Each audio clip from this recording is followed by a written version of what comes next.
Two of us attempted to break up a restriction in the catch basin. Public Works was notified. Likely the outflow pipe is plugged up.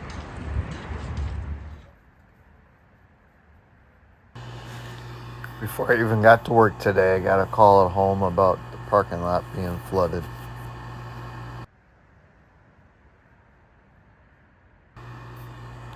I put on my special plastic bag boots to hopefully keep my feet dry, but that didn't work.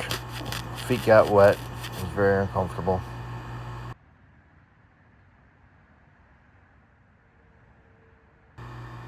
Here I am wandering around trying to find the storm drain covers.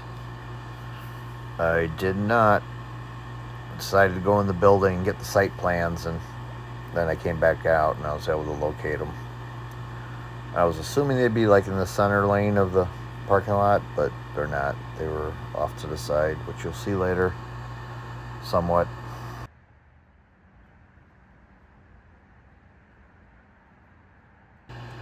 This was quite different of a job though, so it was nice to do something different. Different color boots now. Went from the clear to the black contractor style.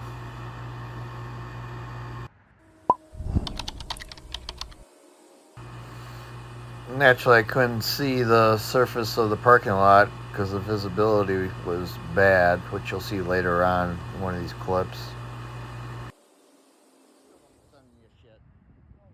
We located the storm drain cover and removed it. We have rods to reach the bottom of a catch basin to hopefully break up a restriction.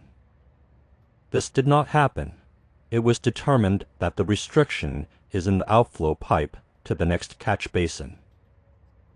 The next catch basin has low water in it. We passed the job off to the Village Public Works Department to restore flow of the storm water system. Specialized equipment is required for such a task.